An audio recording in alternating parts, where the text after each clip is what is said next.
안녕하세요. 저는 경기도에 사는 30대 여성입니다.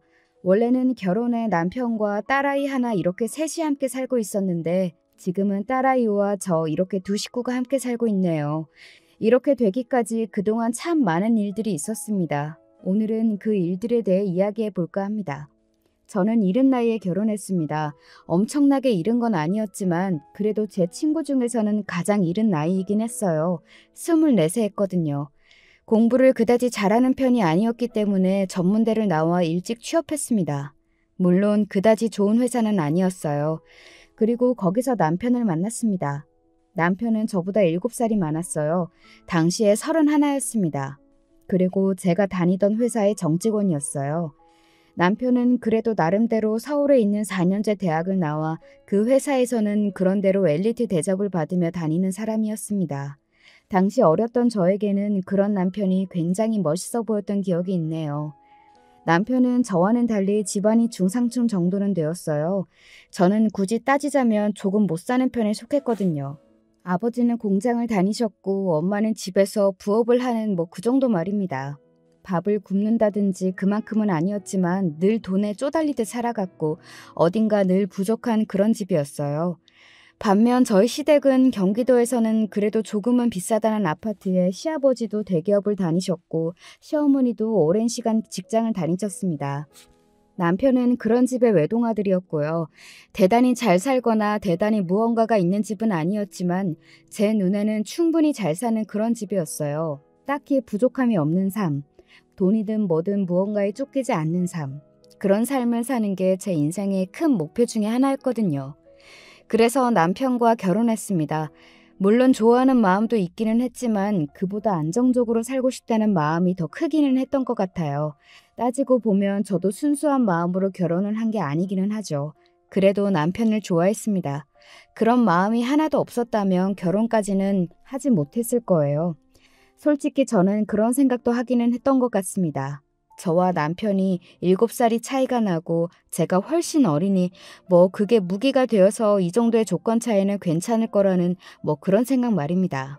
하지만 시어머니에게는 그렇지 않았나 보더라고요. 너는 어디서 이런 애를 데리고 왔니? 여자 보는 눈은 네 아빠를 안 닮고 네 할아버지를 닮았어. 왜? 처음 보는 사람 앞에서 제가 마음에 들지 않는다며 시어머니는 그렇게 말했었습니다. 솔직히 저는 굉장히 충격적이기는 했던 것 같아요. 아무리 사람이 마음에 안 들기로서니 처음 보는 사람을 눈앞에 앉혀두고 어떻게 그런 말을 할 수가 있지? 라는 생각이 들었었거든요. 제가 사랑하는 사람이에요. 저는 이 사람이랑 결혼할 겁니다. 하지만 남편이 숙이지 않았어요. 남편이 저를 참 많이 좋아했거든요. 물론 그때 당시 이야기입니다. 지금은 죽이고 싶을 만큼 믿지만요. 나는 이런 얘 며느리로 못 본다. 그러면 저는 평생 혼자 살겠네요. 이 자식이? 당시에 남편 나이가 30이 넘었었고 솔직히 나이로 보면 결혼이 급한 건 남편이지 제가 아니었어요. 시어머니는 결국 허락할 수밖에 없었습니다. 하나밖에 없는 외동아들이 저 아니면 평생 혼자 살 거라는데 어떡해요. 허락할 수밖에요. 시어머니와의 관계가 좋지만은 않을 거라는 건 당연히 예측할 수 있는 일이기는 했어요. 하지만 저는 남편을 믿었습니다. 그때 저와 결혼을 하기 위해 시어머니에게 자신의 할 말을 단호하게 제대로 했던 남편의 모습을 보면서 앞으로도 이렇게 나를 지켜줄 거라고 정말 믿어 의심치 않았었거든요. 그때 의심을 했었어야 했는데 지금 와서 돌이켜보면 제가 사람을 참 쉽게 믿었었던 것 같아요. 그때는 어렸으니 더 그랬겠지만 말입니다. 그렇게 저와 남편은 결혼을 했습니다. 우리 집에서도 마냥 좋아하던 건 아니었어요. 특히 엄마가 걱정을 많이 하셨었습니다. 아직 애가 어린데 너무 빨리 보내는 건 아닌지. 제가 결혼을 너무 일찍 하는 것 같다고 세상 물정을 너무 모를 때 섣부른 선택을 하는 건 아닌지 몹시 염려하셨어요. 나중에 들은 이야기인데 집안 형편이 넉넉하지 않아서 제가 도피처로 결혼을 일찍 하기로 한 것 같은 게 마음에 너무 걸렸다고 하더라고요. 보통 그런 경우에는 상대방을 제대로 알아보지 않고 그냥 결혼을 하는 경우가 많으니까 혹시나 저도 그런 경우일까 봐 걱정이 되셨다고 했습니다. 결과적으로 보면 엄마가 그때 한 걱정이 다 들어맞기는 했어요. 역시 엄마는 엄마인가 봅니다. 제가 잘 알겠습니다. 평생 은진이만 보면서 행복하게 해줄게요. 엄마는 끝까지 그런 남편의 모습을 썩 믿어하지는 않으셨다고 나중에 이야기하시더군요. 말을 번지르르 하게 잘하는 게 꼭 아버지를 닮았다고 말이죠. 엄마는 늘 아버지랑 결혼을 한 걸 후회하셨거든요. 하지만 아빠는 남편을 상당히 마음에 들어 하셨습니다. 그래, 사내라면 이런 결단력과 용기가 필요하지. 자네 같은 사람이라면 내가 믿고 우리 딸을 맡길 수 있을 것 같네. 둘이 아주 죽이 잘 맞는다고 당시에 그렇게 생각했던 것 같아요. 그게 불안하기는 했습니다. 저희 아버지를 제가 싫어했거든요. 가부장적이고 가족들을 자기가 부리는 사람들쯤으로 아는 그 태도 같은 것들 말입니다. 그래도 당시에는 그런 사람이라고 믿지 않았어요. 뭐 그러니까 결혼까지 할 수 있었던 거겠지만요. 당시에 이런 사람이는 걸 알았으면 제가 어떻게 결혼을 할 수 있었겠어요. 시어머니는 엄청나게 반대하시던 태도와는 달리 막상 결혼을 진행하는 과정에서는 그렇게 골지를 하지는 않으셨어요. 다만 한 가지 저도 걱정하고 엄마도 걱정한 조건을 하나 거시기는 하셨습니다. 당분간은 제가 애들을 데리고 사는 게 어떨까 합니다만. 네? 지금 당장 분가를 시키는 것보다 우리 애도 조금 더 돈을 모으고 또 며느리랑도 친해질 수 있기도 하고 여러모로 같이 사는 게 좋을 것 같아서요. 아무래도 남편의 직장이자 제 직장이었던 그곳이 월급이 많은 회사도 아니었던 데다가 남편이 돈을 막 모으는 타입의 사람도 아니었기 때문에 시댁에서 돈을 보태줘야지만 분가를 할 수 있는 상황이었거든요.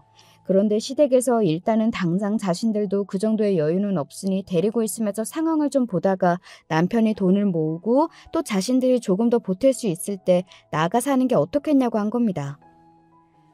걱정 마세요. 2년 안에 나올 겁니다. 남편이 그렇게 말하는데 거기서 제가 싫다는 말을 어떻게 할 수 있었겠어요. 그냥 조용히 고개를 끄덕일 수밖에 없었습니다. 물론 저희 엄마는 정말 싫어라 하셨지만 뭐 분위기가 그렇게 되니 어쩔 수 없기도 했고 말이죠. 저는 그렇게 결혼하고 시집살이를 시작했어요. 그리고 그 시집살이는 생각보다 훨씬 더 험난했습니다. 너는 제대로 할 줄 아는 게 뭐니? 못 배워먹은 애들은 다 이유가 있다니까? 그 머리는 장식으로 달고 다니니? 너같이 무식한 엄마 밑에서 태어날 애가 불쌍해서라도 내가 너 끼고 살아야겠다. 폭력에 가까운 폭언들이 매일같이 쏟아졌어요. 그거 아세요? 처음에야 그런 말을 한 귀로 듣고 한 귀로 흘릴 수라도 있지. 그게 반복이 되면 정말 내가 그런 사람인가, 내가 정말로 그만큼 모자라나 이런 생각을 하게 된다는 건 말입니다.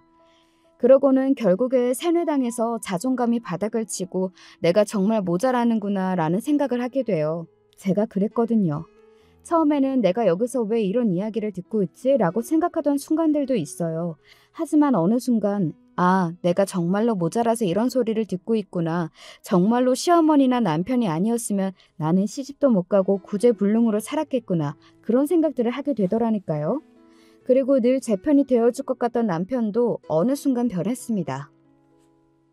나 너무 힘들어. 네가 뭐가 힘들어. 집에서 하루 종일 놀기만 하면서. 내가 무슨 놀기만 해. 살림하는데. 살림이 일이야? 돈 버는 것도 아니고. 그리고 그마저도 어머니랑 같이 하잖아. 너같이 팔자편한 옆에 애가 어디 있다고 힘들대? 결혼이 3년이 지나가니까 그렇게 변하더라고요. 간도 쓸개도 다 빼줄 것까지 굴었던 남편은 더 이상 존재하지 않았습니다. 시어머니와 함께 저를 구박하고 쓸모없는 사람 취급하는 남편만 남았을 뿐 말이죠. 그리고 제가 딸아이를 낳고 나서는 그 구박과 폭언들이 날로 더 심해졌어요. 우리 집같이 손이 귀한 집에서 재수없게 첫째부터 딸을 낳아? 너는 정말로 마음에 드는 구석이라고는 없고 예쁜 짓이라고는 단 하나도 안 하는구나. 어? 죄송합니다. 그놈의 죄송합니다. 네 목소리도 듣기 싫으니까 내가 허락할 때까지 입도 뻥긋하지 마. 알겠어? 네. 뻥긋하지 말라고! 이렇게 글로 쓰면서 다시 떠올리니 제가 정말이지 굉장한 시집살이를 하기는 했던 것 같네요. 여러분들이 들으시기에도 그렇죠? 어떻게 저런 소리를 듣고 그런 취급을 받으면서 그 집에서 살 수 있었던 건지 다시 생각해도 정말 제가 대단하다는 생각이 들 정도네요. 뭘 몰랐으니 할 수 있었지 지금 하라고 하면 절대로 못할 것 같기는 합니다. 하나 더 낳아. 시어머니는 하루라도 빨리 제가 둘째를 낳기를 바라셨지만 사람 일이라는 게 뜻대로 풀리지 않잖아요. 게다가 당시에 제 나이가 28, 남편이 35이었거든요. 임신이 안 된다면 저보다 남편이 더 문제가 있을 확률이 높을 것 같아서 한 번은 이렇게 이야기를 했던 적도 있었습니다. 병원 가서 같이 검사를 받아봤으면 좋겠어요. 라고 말이죠. 그랬더니 시어머니가 노발대발을 하시더군요. 지금 내 아들한테 문제가 있다고 생각하는 거야? 어? 아니, 그게 아니고. 그게 아니기는 뭐가 아니야. 네 말이 그 말이잖아. 같이 검사를 받아보는 게 더 좋다는 의사 선생님의 말씀을 들어서요. 됐다. 임신이 안 되는 건 여자 문제일 확률이 더 커. 내가 봤을 때는 무조건 네 문제니까 네가 더 노력을 해라. 어디서 남자한테 산부인과를 가자는 이야기를 해? 저는 몇 번을 검사를 해도 별 문제가 없다는 것을 이미 이야기 다 들은 이후였거든요. 그래서 병원에서도 남편을 데리고 오라고 한 거라고 말이죠. 하지만 시어머니는 말도 안 되는 소리를 하며 우겼습니다. 그러다 결국 1년이 지나도 아무 소식이 없자 남편에게 넌지시 병원 한번 가보라는 이야기를 하시더군요. 그리고 간 병원에서 남편이 문제가 있는 것으로 결과가 나왔습니다. 이른 나이가 아니기는 해도 임신이 안 될 나이는 아닌데 지금 정자의 움직임을 보면 또래 다른 남성분들에 비해 숫자도 활동력도 상당히 적고 약하거든요. 이런 경우에는 자연 임신이 되지 않을 확률이 훨씬 크다고 봅니다. 남편은 어딘가 굉장히 충격을 받은 얼굴이었어요. 첫째인 딸도 그래서 3년이나 걸렸구나 하는 생각이 바로 들더라고요. 그때도 임신이 늦게 되어서 시어머니에게 저만 늘 엄청난 소리를 들었었는데 말입니다. 그리고 그 소식을 저는 바로 시어머니에게 전달했어요. 뭐라고? 아휴, 그럴 리가? 사실 시어머니도 임신이 잘 되지 않아 남편 하나만 가진 거였거든요. 아마 시아버지도 비슷한 이유가 있지 않으셨을까 저는 속으로만 생각했습니다. 저는 시어머니도 속으로 분명히 그런 생각을 하셨을 거라고 생각해요. 하지만 저에게는 티를 내지 않으셨죠. 그게 뭐든 제 탓을 했어야 했으니까 말입니다. 그러게, 첫째는 아들을 낳았어야지. 그러면 둘을 못 낳아도 아무런 상관이 없었잖아. 왜 딸을 낳아서는? 아이고, 이를 어쩌면 좋아. 더 이상 애를 못 가질 수도 있는데 하나 있는 자식이 딸이라니. 이제는 그렇게 제 탓을 하시더군요. 그리고 나서 저와 남편은 시험관 시술을 몇 번 받았지만 아이가 쉽사리 들어서지는 않았습니다. 지금 생각해보면 제 몸이 많이 망가지기는 했어도 그때 아이가 들어서지 않은 게 천만다행이라는 생각도 드네요. 지금 저와 제 남편이 어떻게 헤어지게 되었는지를 생각해보면 말입니다. 아이를 가지지 못하는 날들이 길어질수록 시어머니는 저에 대한 폭언과 괴롭힘이 점점 더 심해졌고 저는 정말 하루하루를 버틴다는 마음으로 살았던 것 같습니다. 어느 정도였냐면 만약 저에게 딸아이가 없었다면 저는 진작에 그 집을 뛰쳐나오거나 좋지 않은 선택을 했을지도 몰라요. 그 정도로 저를 향한 시어머니의 괴롭힘은 심했습니다. 아들도 못 낳은 게 어디서 앉아서 밥을 먹어? 아들도 못 낳은 게 지금 잠이 오니? 이런 먹고 자는 문제로도 시비를 걸고 괴롭히기 시작하니 정말 눈물이 나오더라고요. 사람이 왜 절대로 이런 걸로는 건드리지 말아야 한다 뭐 그런 것들이 있잖아요. 그 중의 것들이 바로 먹고 자는 문제고 말입니다. 하지만 시어머니는 정말이지 그런 것에서도 거리낌이라고는 없으셨습니다. 그때쯤이었던 것 같아요. 언젠가 내가 이 집을 나가게 되는 날이 올지도 모르겠다 생각하고 그날을 꿈꾸기 시작한 게 말입니다. 그래서 저는 시어머니가 저를 학대했다는 증거 같은 것들을 하나둘 모으기 시작했습니다. 언젠가 쓸모가 있을 거라고 생각했거든요. 그리고 바로 그 즈음에 또 이런 일이 있기도 했어요. 요즘 집에 왜 이렇게 늦게 들어와? 회사 일이 많다고 했잖아. 내가 그 회사를 몰라? 그 회사는 이렇게 사람 오래 잡아두는 회사인 거 나도 잘 알아. 저도 결혼 전에는 남편과 같은 회사에 다녔잖아요. 그런데 말도 안 되는 소리들을 늘어놓으며 이상한 말들을 해대더라고요. 그러다가 논리적으로 막히면 이렇게 버럭 소리를 질렀습니다. 어디 집안이라는 여자가 남자 밖에서 하는 일을 이렇다 저렇다 말을 못해? 내가 그렇다면 그런 거지. 이런 식으로 말이죠. 정말 너무 꺼림칙했습니다. 그래서 하루는 남편이 자던 날 남편의 지문으로 휴대폰 잠금 장치를 풀고 그 안의 내용들을 확인했어요. 아니나 다를까 바람이 났더군요. 그때 제 나이가 30을 넘어서고 있었고 남편은 40이 다 되어가던 나이였습니다. 그런데 20대 여자랑 바람이 난 것 같더라고요. 이번에도 회사의 직원인 것 같았습니다. 정직원은 아니고 계약직 직원 말이죠. 그 여자와 주고받은 카톡의 내용들을 보면서 분노보다는 슬픔의 감정이 먼저 저를 덮쳤던 것 같아요. 그 여자에게 하는 모든 말이 남편이 과거에 저에게 했던 말들과 거의 비슷했거든요. 너의 힘듦을 알고 나는 그것까지 다 포용해서 너를 사랑하고 뭐 그런 이야기 말입니다. 내가 집에서 살림만 하는 여자가 되어서 이제는 더 이상 젊고 아름답지 않아서 나를 이렇게 홀대하나 하는 생각이 여자로서 비참한 기분이 들기도 했던 것 같아요. 언젠가 남편이 이런 이야기도 했었거든요. 아무리 집에서 살림만 한다고 해도 이렇게 너무 후줄근하게 있는 건 아니지 않아? 어디 나갈 것도 아닌데 그러면 뭐 차려입고 화장하고 그러고 있어야 해? 왜? 내가 보잖아. 나는 아직 내 아내가 예뻤으면 좋겠는데? 내가 그럴 시간이 어딨어. 아침 5시부터 일어나서 아침 차려야 하는데. 아이고 됐어. 내가 너한테 무슨 말을 하니? 아니, 현실적으로 말이 안 되는 이야기를 하니까 그렇지. 제 생각인데 남편은 이미 그때부터 그 바람난 여자를 마음에 두고 있었던 것 같아요. 그러니까 사사건건 저랑 비교했던 거죠. 그 여자는 예쁘게 하고 회사에 출퇴근하는데 저는 아줌마가 되어서 집에서 살림을 하고 있으니까 말입니다. 서러웠습니다. 저는 이렇게 살고 싶어서 이렇게 사는 게 아니었잖아요.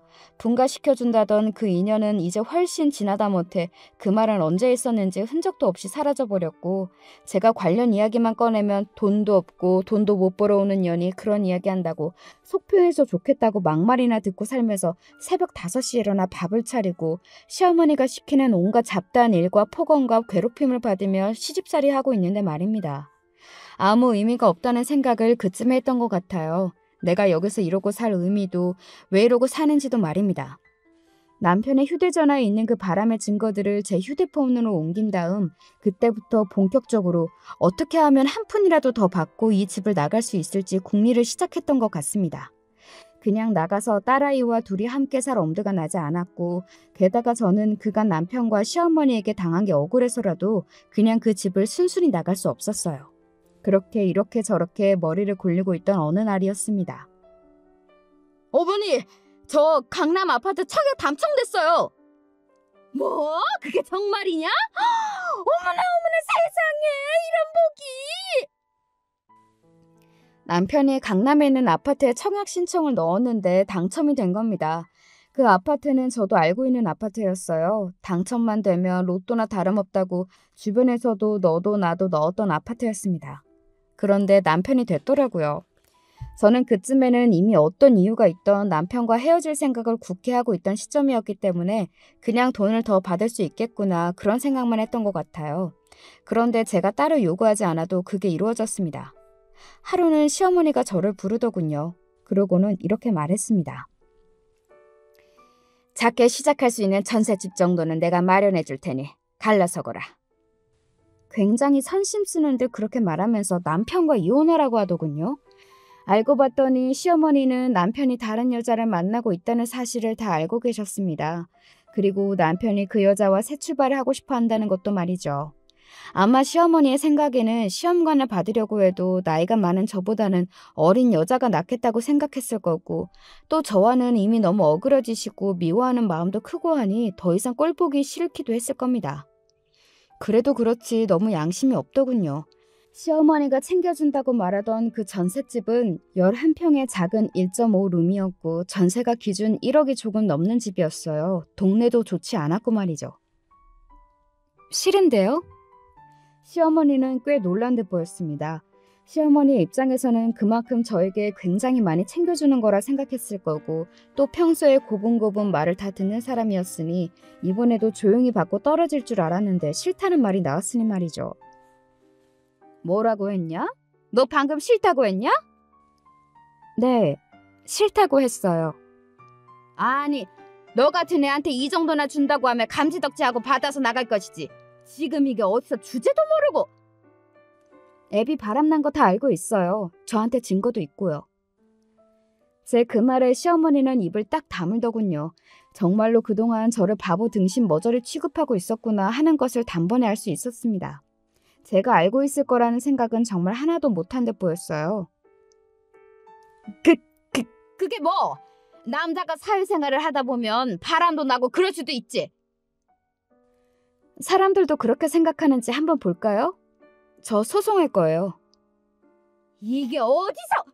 그리고 어머님이 그동안 저한테 막말하신 거, 괴롭히신 거 그런 것도 저한테 이미 다 증거 있어요. 제가 그동안 그냥 당하고만 있었을 거로 생각하세요? 시어머니는 그때부터는 굉장히 당황한 기색이 역력했습니다. 저희 시어머니가 외부의 시선에 굉장히 신경을 많이 쓰는 사람이었거든요.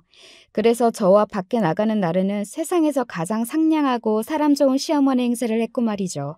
그래서 동네 사람들이나 시어머니의 지인들은 시어머니가 저한테 집에서 이런 말과 행동을 한다는 것을 전혀 몰랐어요. 아마 꿈에도 생각하지 못했을걸요? 너 지금 나 협박하는 게냐? 어머님이 저한테 어떻게 하셨는지 그 누구보다 잘 아실 테니 그게 협박이라고 느끼시는 거면 어머님도 저한테 잘못하셨다는 걸 아시는 거네요? 다른 사람들이 알면 안 된다고 생각하시는 거죠? 시어머니는 그런 저에게 반박은 하지 못하고 이년이 하면서 부들부들 떨고 있기만 하더군요. 그런 시어머니에게 시어머니가 저한테 했던 이야기 몇 개가 녹음된 파일을 들려드렸습니다. 새삼스럽더라고요. 아마 시어머니가 느끼기에도 새삼스러웠을 겁니다. 자기가 그렇게 폭언할 때는 몰라도 그 폭언을 하는 자신의 녹음된 목소리를 듣는다는 건 말입니다. 가만히 듣고 있던 시어머니의 안색이 하얗게 질렸습니다. 저는 시어머니의 그 표정을 보고 확신할 수 있었어요. 내가 달라는 대로 주겠구나. 아니면 혹은 본인이 맡고 싶은 만큼 큰 금액을 나에게 주겠구나 하는 걸 말이죠. 그리고 며칠 뒤 시어머니는 저에게 5억을 주겠다고 했습니다. 물론 남편의 바람과 그리고 본인이 폭언했던 그 녹음본을 영원히 풀지 않는다는 조건으로 말이죠. 5억이나 되는 돈을 주겠다 이야기하는 시어머니를 보니 문득 이런 생각이 들더군요. 제가 그렇게 싫으세요? 그래. 그리고 이제는 더 싫다. 이렇게 음흉하게 뒤에서 남의 흠이나 잡는 아이라는 걸 알았으니 네 얼굴 보는 것도 너무 싫어서 온몸이 떨려. 그러니까 저한테 그렇게 안 사셨으면 됐잖아요. 나는 네가 처음부터 싫었어. 니년이 강남 아파트에 편하게 사는 꼴을 내가 어떻게 보냐? 죽어도 못 보니까 이 돈 들고 썩 꺼져. 그리고 내 눈앞에, 내 아들 눈앞에 다시는 나타나지 말거라. 알겠냐? 시어머니와 제가 그렇게 이 결혼을 정리하는 동안 남편은 아무것도 하지 않았습니다. 정말 비겁하고 치졸하죠? 그래도 거의 8년을 한 집에서 부부로 살았는데 저에게 미안하다는 사과 한마디 없었어요. 그저 입을 꼭 다물고 가만히 자신의 엄마 뒤에 숨어서 이 모든 상황이 마무리되기를 바라고 있을 뿐이었죠. 새삼 내가 저런 인간을 남편이라고 믿고 의지하고 살았다니 하는 큰 후회가 밀려오더라고요. 그래도 모든 과거를 후회하지는 않으려고요. 어쨌든 저에게는 눈에 넣어도 아프지 않을 사랑하는 딸이 있으니까요. 그렇게 저는 남편의 외도도 시어머니 학대도 그 어디에도 발설하지 않겠다는 각서를 쓰고 5억을 받아 합의 이혼을 했습니다. 8년이 넘는 세월 동안 그렇게 갖은 학대를 받고 인간 취급을 받지 못하고 산 대가로 누군가는 적다고 생각할 수도 있겠지만 저로서는 그게 최선이었던 것 같아요. 변호사들에게 상담 받아봐도 소송으로는 그만큼 큰 금액을 받을 수 없을 거라고 했고 제 분풀이보다 앞으로 살아갈 날들이 더 중요하다고 저는 그렇게 생각했거든요. 저는 더 이상 그들과 엮이고 싶지 않았습니다. 얼굴만 봐도 그 시절에 제가 괴롭힘 당했던 일들이 트라우마처럼 떠올라 고통스러운데 복수고 나발이고 하고 싶다는 생각조차 들지 않았습니다. 사람들은 제가 이렇게 이야기하면 호구라고 생각할 수도 있겠지만 제 심정이 그랬어요. 그래서 그냥 어느 정도는 이 지옥 같은 곳을 벗어난다는 마음으로 신나서 도장을 찍어줬던 것 같기도 합니다. 그리고 진짜는 그 다음부터였어요. 정말 상상하지도 못했던 방향으로 일이 흘러갔거든요. 아마 들으시는 분들도 뭐 저렇게 되냐? 하실 겁니다. 자, 이제부터는 그 이야기를 해드릴게요. 저는 받은 5억으로 집부터 계약했습니다. 전셋집을 들어갈 수도 있었지만 뭐 마음의 안정을 위해 집을 사고 싶었어요. 그래서 경기도에서도 조금 한적하다 하는 곳으로 이사를 알아보고 3억이 채 되지 않는 금액으로 딸아이와 둘이 살 수 있는 조그만 집을 얻었습니다. 친정집 주변이기도 했고 말이죠. 그리고 이사를 하자마자 운이 좋게도 저를 안쓰럽게 생각하던 지인을 통해 일자리를 소개받을 수 있었어요. 그래서 아이는 잠시 엄마한테 하루에 몇 시간 정도 맡기는 걸로 하고 일을 시작했습니다.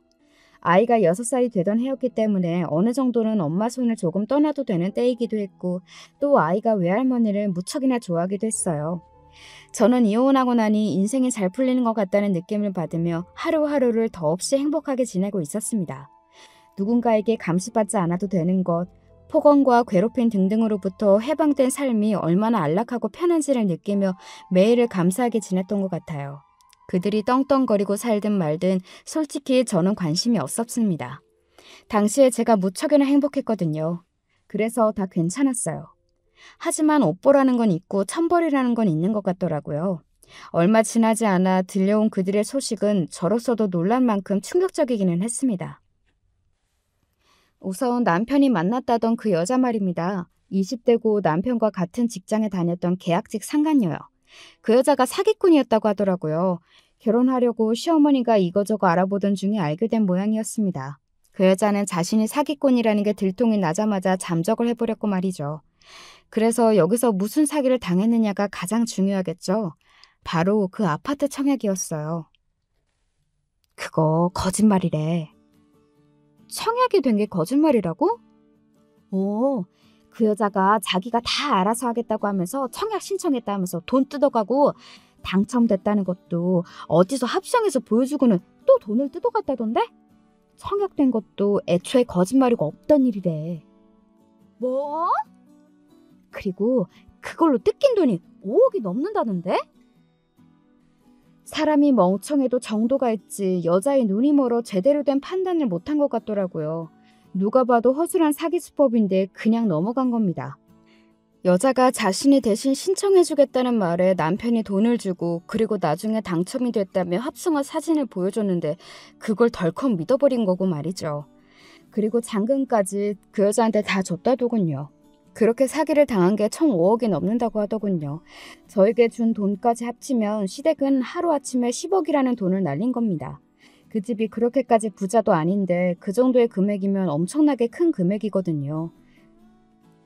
결혼 준비하는 과정에서 그 여자가 자기 집 어른들을 계속 안 보여주려고 하고 또 말이 이랬다 저랬다 바뀌니까 너희 전 시어머니가 심부름 센터를 고용해서 알아봤나 보더라고. 그래서 알게 됐대. 사기꾼이라는 걸? 그런 작은 회사들만 돌아다니면서 유부남 깨어내서 돈 뜯어내고 한 적이 이미 몇 번 있어서 고소도 당하고 그런 기록이 남아있었나 봐. 너희 시어머니가 뒷목 잡고 난리치는 거 보고 그랬다더라. 뭐라고? 당신 아들 주제를 좀 보라고. 저런 남자를 나 같은 어리고 예쁜 여자가 좋다고 하면 어딘가 이상하다고 생각해야 하는 거 아니냐고. 사기도 당신들 같이 주제 파악이 안 되는 사람들이 당하는 거라고. 사실 맞는 말이기는 하죠. 그리고 저도 이상하다고 생각했거든요. 남편이 볼 게 뭐가 있어서 미래가 창창해 보이는 어린 여자가 남편을 좋다고 그러는 건지 말입니다. 저는 그냥 눈에 뭐가 씌어서 그런가 보다 하고 넘겼는데 역시 그런 건 없더라고요. 이상하다 싶으면 그건 이상하게 맞는 것 같아요. 지인이 말을 이어갔습니다. 네 남편 완전히 정신을 놓았나 보더라고. 회사에서 멍하니 앉아서 아무 일도 못해서 윗사람들에게 불려가고 또 임원한테 왜 그런 여자를 뽑았냐고 고래고래 소리 질러서 회사가 뒤집혔었다고요. 그 말이 웃기기는 했습니다. 지가 그런 여자한테 넘어가서 바람 피워놓고 그런 여자를 뽑은 회사 탓은 왜 해? 하여간 그 집 식구들은 자기들이 잘못한 거는 정말 하나도 생각 안 하고 남 탓만 한다니까. 남 탓 안 해야 할 일도. 그러게나 말이다. 그래서 회사도 잘리기 직전이래. 정말? 아예 부서 이동을 시켰는데 거기가 하루 종일 일도 없고 책상도 없고 뭐 그렇다더라. 그냥 그만두라고 위에서 압박하는 거지 뭐. 그 치욕을 겪으면서 어떻게 회사를 계속 다니냐? 게다가 너희 남편 자존심도 세다며. 네, 저희 남편은 꼴에 자존심이 무척이나 센 사람이었거든요. 흔히들 이야기하는 그 가오가 죽는 게 싫다며 매번 부부동반 모임에도 저를 데리고 나가지 않았습니다. 뭐 다른 집 아내들은 관리도 잘해서 예쁘고 어쩌고 하면서 말이죠.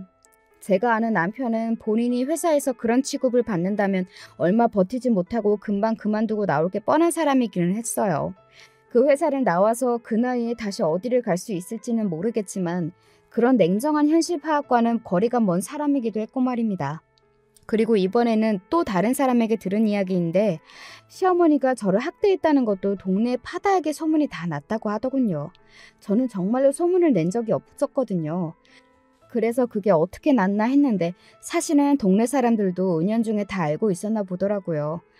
어딘가 늘 기가 죽어있는 제 모습과 간간히 집안에서 들리는 시어머니의 날카로운 고함 소리 같은 거로 말이죠. 그리고 결정적으로 딸아이가 당시에 다니던 어린이집 선생님께 이런 말을 했다는 걸 들었습니다.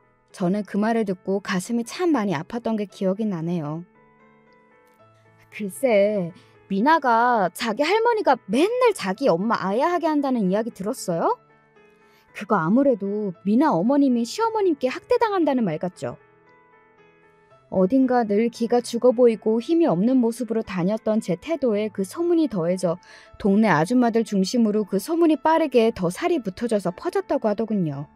제가 이혼을 하자 그 소문은 더더욱 크게 퍼졌고 남편이 젊은 여자에게 사기를 당했다는 소식까지 들리자 그 소문은 더더욱 신빙성이 생겼고 말입니다. 제가 딱히 복수를 하지 않아도 딱히 무언가를 손쓰지 않아도 그 사람들이 가장 두려워하는 것 그 이상으로 그 인간들은 되받았어요. 시어머니는 자신이 제일 두려워하던 평판에 금이 가는 일이 생겼고 그건 남편도 마찬가지였습니다. 게다가 두 사람이 그렇게 사죽을 못 쓰던 돈까지 10억이나 날렸잖아요. 저한테 5억 그리고 그 사기꾼 상간녀한테 5억 말이죠. 한동안은 시어머니도 남편도 정신이 나가서는 그 여자를 잡으러 다닌다는 이야기를 들을 수 있었습니다. 그런데 그게 어디 말처럼 쉽나요? 작정하고 사기를 치고 작정하고 돈을 들고 숨어버린 사람을 무슨 수로 어떻게 찾냐고요. 게다가 찾는다고 해서 그 돈을 다 돌려받을 수 있다는 보장도 없고 말이죠. 제가 아는 그들이라면 지금 정신병이 오기 일보 직전일 거라는 생각이 들었습니다. 그리고 얼마 지나지 않아 남편이 스스로 회사를 그만뒀다는 이야기를 들을 수 있었습니다. 딱 예상대로였어요. 그 자존심에 그 성격에 자신을 그렇게 대접하는 회사를 오래 다닐 수 있을 리 없었습니다. 그때쯤 한 생각이 있어요. 언젠가 나를 찾아올 것 같아. 에이, 설마 아무리 그래도 사람이라면 그러면 안 되지, 염치가 있으면. 염치가 있는 인간들이고 사람이었으면 나한테 그런 짓을 할 수 있었겠어? 이제 본인들이 준 5억이 생각나겠지. 그리고 나는 우습게 보니까 잘 꼬여내면 다시 합칠 수도 있을 거라고 생각할걸? 내가 그 사람들 제일 잘 알아. 지금 무슨 생각을 하고 있을지 너무 뻔해. 그리고 저의 그 예상은 바로 적중했습니다. 지인과 그런 내용의 대화를 나눈 지 얼마 지나지 않아서 시어머니와 남편이 저를 찾아왔거든요. 전혀 놀라지 않았어요. 오히려 올 것이 왔구나 하고 생각했지 말입니다. 예상하고 있던 바였으니까요. 여보, 내가 미안해. 남편이 올 듯한 표정으로 저를 보며 그렇게 이야기하더군요. 남편과 시어머니는 제가 다 알고 있다는 사실은 몰랐습니다. 당신이랑 헤어져 보니까 당신이 그리고 우리 미나가 얼마나 소중한지 너무 잘 알겠더라. 나 정말 반성 많이 했으니까 다시 한번 기회를 줘, 응? 그래. 아니, 남자가 이렇게까지 숙이고 사과하는데 받아주렴, 응? 아니, 너도 여자 혼자 살기 힘들지 않겠니? 애 키우는 거나 여러모로. 저는 그런 그들을 보고 픽 비웃었어요. 남편과 시어머니는 그런 제 표정에 1차적으로 놀란 듯 보였습니다. 제가 그렇게 나올 거라고는 상상조차 못한 듯 보였어요. 정말 양심 없죠? 왜? 그 사기꾼이 도저히 잡힐 것 같지가 않아? 그런 제 말에 남편이 움찔하더군요. 시어머니도요. 당신이 그걸 어떻게... 당신은 내가 아직도 아무것도 모르는 사람처럼 보여? 당신 그 여자랑 결혼하려다가 사기당해서 5억 넘게 날렸다며? 그 청약 당첨된 것도 다 그 여자가 친 뻥이고. 아니 여보, 그거 아니라도 나는 당신의 제일 소중... 어디서 여보 소리가 나와? 너랑 나랑 도장 찍은 거 기억 안 나? 남남이라고! 남편은 제 그 단호한 태도에 놀란 듯 했습니다. 그리고 그건 시어머니도 마찬가지인 듯 보였어요. 저는 시어머니에게 하고 싶었던 말을 하기 시작했습니다. 방금 그러셨죠? 여자 혼자 살기 힘들 거라고, 아이 키우기 힘들 거라고. 아니요. 저는 지금 세상 그 어느 때보다 행복해요. 매일 아침 어머니의 그 포근에 잠에서 깨지 않아도 돼서 행복하고, 잠을 자는 것도 먹는 것도 심지어는 화장실에 가는 것도 어머니 눈치를 보던 시절에서 벗어나서 이제 숨을 쉬고 사람 사는 것 같다고요. 그거 아세요? 저 그 집에 살 때는 하루에도 12번 죽고 싶었던 거? 아니, 내가 뭘 얼마나 그렇게 했다고. 뭘 얼마나 그렇게 해요? 사람이 양심이 있으면, 그리고 생각이 있으면 내가 다시는 그 집에 돌아갈 거라고 생각을 한다는 것 자체가 말이 안 되지 않아요? 아무리 바보고 아무리 멍청해도 어떻게 내가 그 집에 다시 기어들 거라고 생각하냐고요. 자신들이 한 짓을 모조리 까먹지 않는 이상. 시어머니는 여전히 조금은 억울한 표정이었지만 아무 말도 하지는 않았습니다. 저는 차라리 밖에서 죽으면 죽었지 그 집으로 다시 돌아갈 일은 없어요.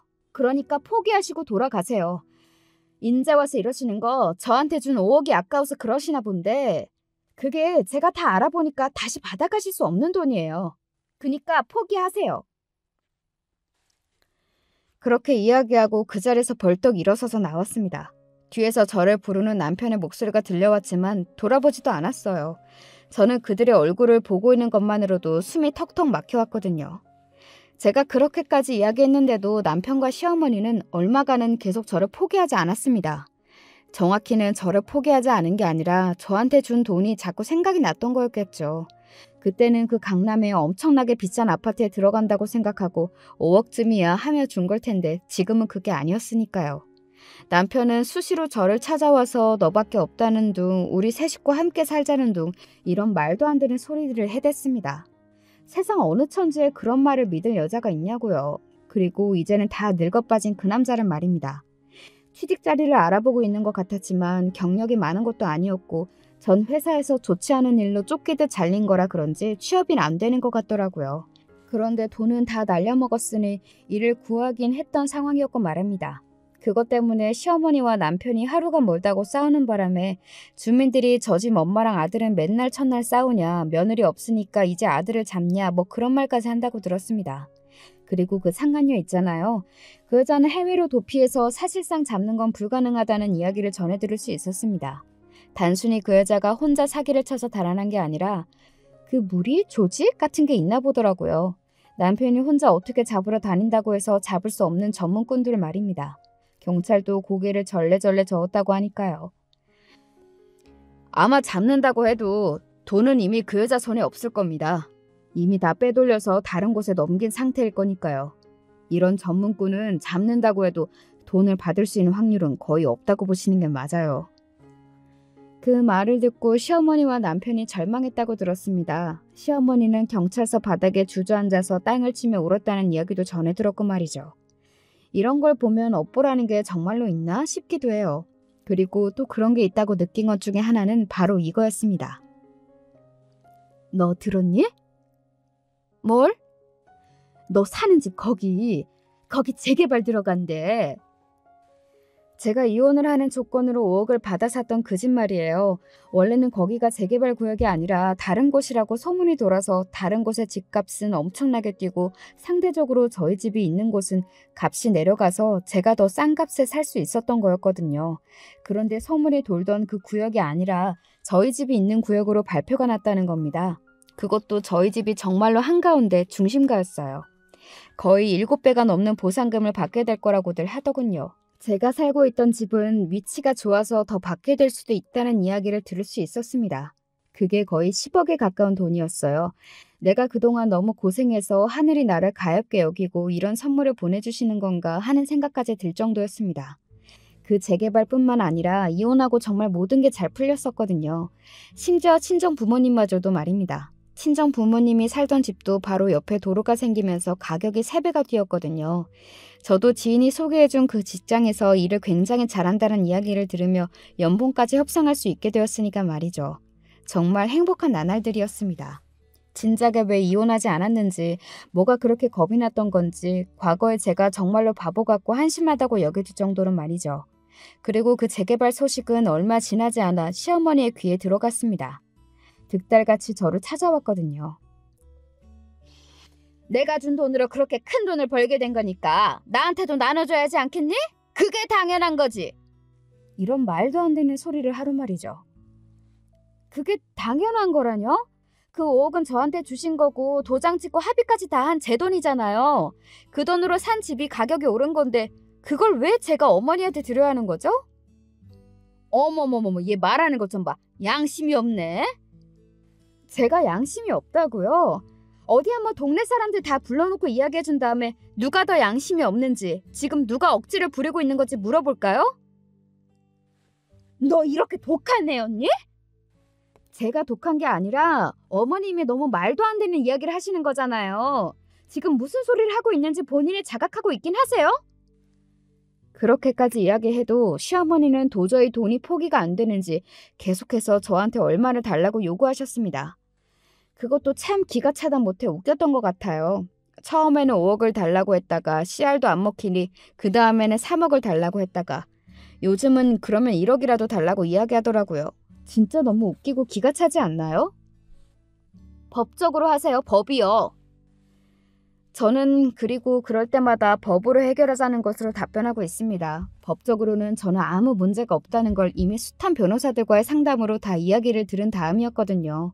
아마 시어머니도 그걸 알아서 저한테 저렇게 억지를 부리는 걸 테고 말이죠.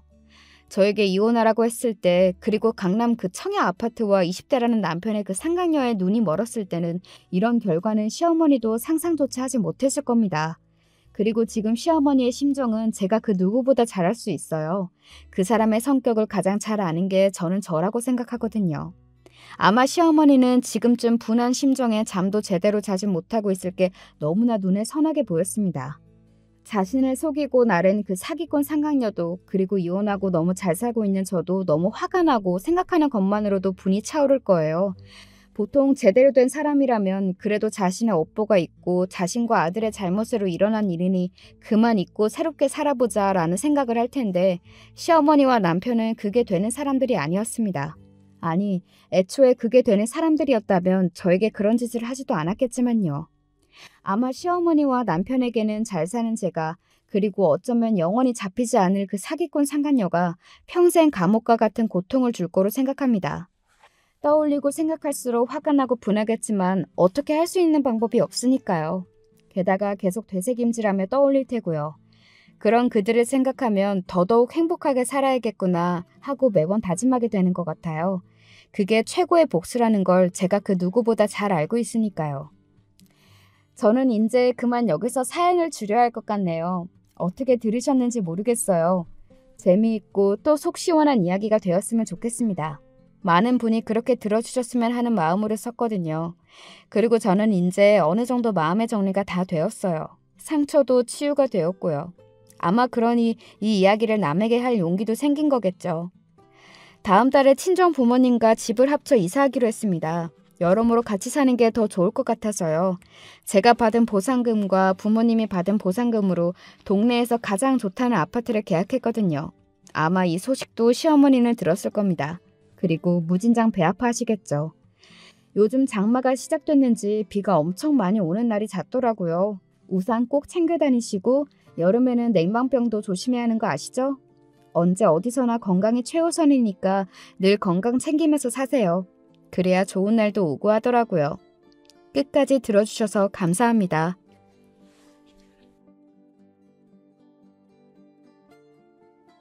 안녕하세요. 저는 서울 중랑구에 살고 있는 30대 초반 여자입니다. 개인적으로 좀 심한 일을 당했는데 전 괜찮을 줄 알았지만 주변에선 자꾸 심리치료나 병원을 다녀보라고 해서요. 저도 어딘가 하소연하고 싶기도 하고 해서 용기 내어 한번 얘기해봅니다. 저는 2년 전에 결혼을 했고 아이는 없는 상태예요. 남편이나 저나 둘 다 신혼을 즐기고 싶었고 나이도 30대 초반, 중반 정도였거든요. 그래서 어른들도 그닥 조급해하진 않으셨어요. 어머니 한 분 빼고는 말이죠. 암만 세상이 바뀌었다 해도 나는 잘 모르겠다. 주변 보면 30 넘은 며느리 둔 애들은 그렇게 마음고생들을 해. 애기가 너무너무 안 생겨서 그렇게 피눈물을 흘린다더라. 뭐 우리 아들이야 남자라 상관없다지만 갖고 싶을 때 안 생기면 너만 고생이잖니. 안 그래? 아, 네. 어머니 말씀도 맞죠. 네네. 저희도 생각이 아예 없는 건 아니라 마음은 있어요. 너무 걱정 안 하셔도 돼요, 어머니.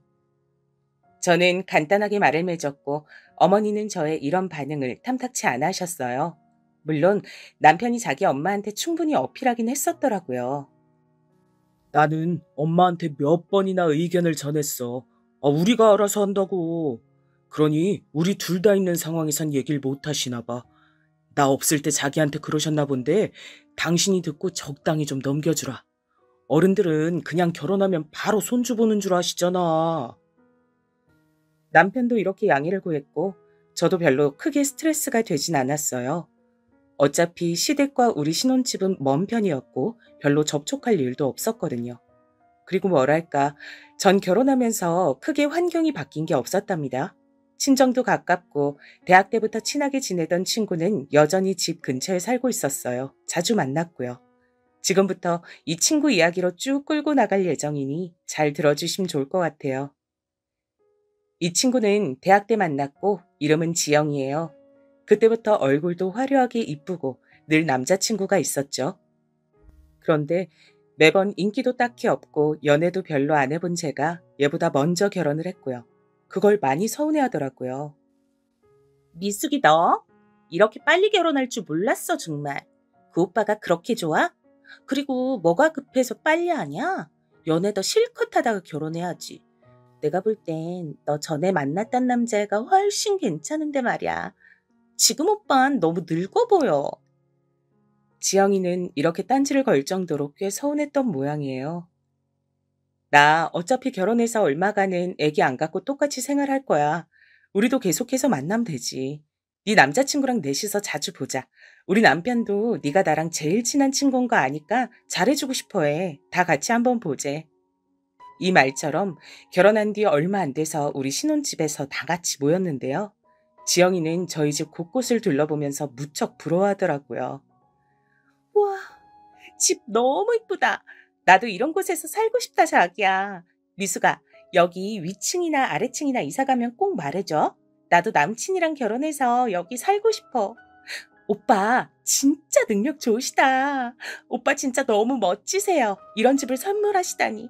미숙이 진짜 복이 많네요. 지영이는 이렇게 내내 감탄하면서 자기 남친 옆구리를 푹 찌르기도 하고 제 남편에게도 멋지다며 박수를 쳐대기도 했답니다.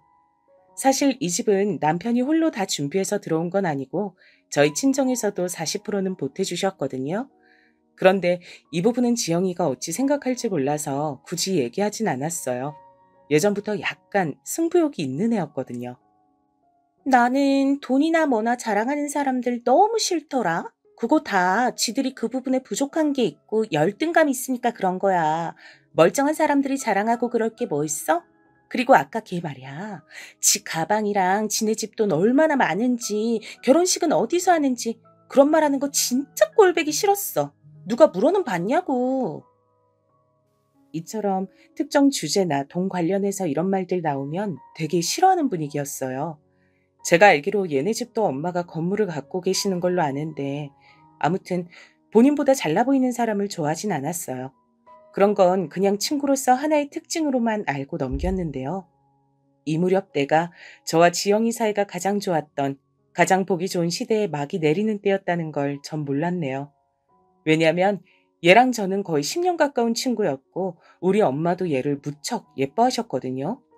근데 뭐랄까, 친정 엄마들에겐 어떤 예감이라도 있는 걸까요? 우리 엄만 원래 그런 말 절대 안 하는 사람인데 돌연 이런 말을 하시더라고요. 미숙아, 너 이제 결혼했고 하니까 초반엔 집들이네 뭐네 할지 몰라도 부부 사는 집에 사람 그렇게 자주 불러들이는 거 아니야. 그리고 누구냐? 그 지영이? 걔도 결혼한 친구 집에 뭘 그렇게 자주 와? 작자고라 그래. 그냥 놀러 오는 건데 뭐. 나 시집가서 서운하대잖아. 집도 가깝고 전엔 자주 놀았으니까 그치. 엄마 지영이 좋아했으면서 왜 그래? 그게 암튼 뭐 그러는 거 아니야 어쨌건. 애인들끼리 있을 때 만나는 것도 아니고 남편이 있는데 알아서 자중을 해야지. 아유, 걔는 걔네 엄마가 그런 것도 안 가르친다니. 엄마는 묘하게 마음에 안 든다는 식으로 말을 하더라고요. 아무튼 저는 크게 신경은 안 썼고 지영이는 저희 집에 일주일에 한 번 정도는 왔었는데요. 저희 어머니랑 마주친 날이 있었어요. 근데 이땐 저도 약간 좀 고개를 갸우뚱하게 되더라고요. 우리가 아무리 친구지만 이건 왜 그러지 싶었는데 제가 예민한 걸까요? 어머, 미숙이 어머님이시구나. 아, 그럼 창호 오빠 어머님이신 거죠? 우와, 진짜 창호 오빠랑 어머님이랑 너무너무 닮으셨다. 오빠가 어머니 닮아서 그렇게 잘생겼던 거네요. 이렇게 뵈니까 너무너무 반가워요. 저는 평소에 어머니에게 꽤 무뚝뚝하고 일상적인 대화를 잘 안 하는 편인데요. 지영이가 저희 어머니께 착 달라붙어서 조잘조잘 수다를 떠는 거예요. 친구 시어머니인데 저랑 우리 어머니 사이가 그렇게 좋은 것도 아닌데 약간 이상하게 느껴지더라고요. 저도 어머니라고 불러도 되죠? 미숙이랑 창호 오빠 둘 다 아는 사이고 오빠 어머님이시니까요. 여기 같이 앉으세요. 미숙아, 내가 커피 내릴까? 우리 아까 먹던 빵 그거 다시 잘 나오자. 여기 이 그릇 꺼내면 되지?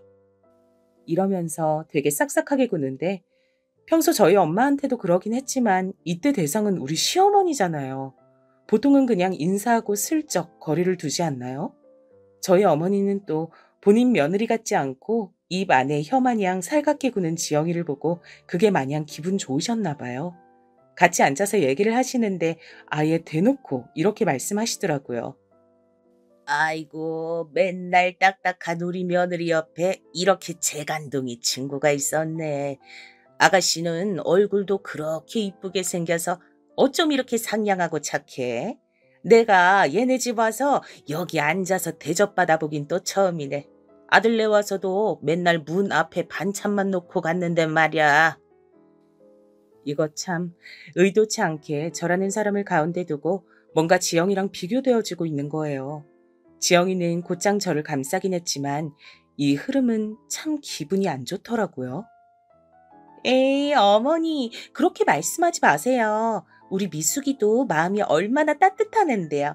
저한테도 맨날 결혼 잘했다고 저보고 빨리 결혼하라 그랬어요. 너무너무 행복하다고 그랬고요. 앞으로 자주 오시면 되죠. 이거 빵, 이 부분 맛있어요. 드셔보세요, 어머니. 이런 식으로 앉아있다 보니 어느새 저는 슥 일어나서 집의 다른 부분들을 정리하게 되었고 지영이는 저희 어머니랑 앉아서 우리 남편 얘기를 하고 있는데 참 너무 이상한 그림인 거예요. 본의 아니게 이때 제 안에서 묘한 감정이 들더라고요. 아무튼 어머니는 그렇게 1시간가량 앉아있다 집에 가셨는데요. 그날은 저도 바빠서 곧 나가느라 그럭저럭 잊어버렸어요. 헌데 며칠 뒤에 황당한 전화를 받은 거예요. 어머니로부터 말이에요. 응, 그래 집이니? 그때 그 네 친구 말이야. 우리 집에다가 과일을 보냈더라고. 저번에 나한테 뭐 어머니 어쩌고 하면서 친하게 지내고 싶다고 뭐 보낸다더니 진짜 보냈지 뭐야. 이거 고맙긴 한데 나도 어떻게 답례를 해야 하나? 전화했는데 바쁜지 안 받네. 네가 대신 고맙다고 인사 좀 전해라. 전 이 내용을 듣고 순간 너무 놀랬고 곧장 전화해서 물어봤어요. 그랬더니 얘는 너무 발랄하고 밝게 반응을 하는 거예요. 응, 맞아. 그날 내가 어머니 현관까지 모시다 드리면서 번호도 교환했지. 에이, 왜? 창호 오빠도 내가 알고 너희 시어머니시니까 우리 할머니네 농장 사과 보내드리려고 연락처 받은 거야. 내가 말 안 했던가? 아마 바빠서 잊어버렸나 보다. 그런데 저는 이 반응이 왠지 마음에 안 들어서 약간은 가시가 돋은 채로 말을 하게 되었어요. 저기 지영아, 암만 그래도 이건 내 개인적인 관계인데 너 마음은 알겠지만 난 시댁 같은 섬세한 관계는 그런 부분까지 친구랑 공유하고 싶지가 않아. 나랑 어머니 관계도 있고 다 각각 입장이 있는 건데 게다가 나한테 말도 안 해줬잖아 너. 나 되게 놀랐어 어머니한테 듣고. 그러자 지영이는 세상도 별일 아니라는 듯 너무나 천진난만하고 밝게 바로 사과를 하는 거예요. 제가 어떻게 반응하는 게 좋았을까요? 어머, 난 진짜 뭐 너 곤란하게 할 뜻 아니었는데? 내가 너무 오지랖이 넓었나 봐. 그냥 너랑 창호 오빠 내가 다 좋아하는 사람들이니까 그런 건데. 내가 너 불편하게 했으면 이제 연락 안 할게. 미안. 이렇게 나오니 저도 불쾌했던 기분을 어떻게 더 해소하기도 그렇고 그냥 넘겼어요. 남편도 나중에 알았는데 제가 예민한 거라고 하더군요. 지영 씨, 워낙 활발하고 사람 좋아하잖아. 나도 아까 엄마가 전화해서 그 얘기 하더라고. 엄청 싹싹하고 밝대나. 아, 그냥 자기가 너무 뭐라고 그런 거 아니야? 말 맞다나 자기랑 나 생각해서 그랬다잖아. 친구가 좋은 마음으로 한 건데 괜히 어색해지게 그러지 마. 우리도 뭐 받은 셈이니까 담례나 하자. 이 말을 듣고 저도 제가 괜히 쫌생이처럼 군 건가 싶어 좀 불편해지더라고요. 여지껏 지내오면서 제가 싫은 소리를 그렇게 대놓고 한 적은 없었으니까요. 그렇게 해서 우리 남편과 셋이서 밖에서 저녁을 먹게 됐는데 전 이날 불러놓고 조금 후회하게 됐어요. 잠시 미안한 마음을 가졌던 게 무색할 정도로 이날 절 불편하게 만들었거든요. 오빠. 저 그래서 요즘 남친이랑 사이 별로 안 좋아요. 그날 오빠네 왔을 때도 표정 뚱한 거 있죠? 자기는 이런 집 해올 능력이 안 된다면서 그렇게 마음에 들면 창호 오빠한테 시집가라고 화를 막 내는 거예요.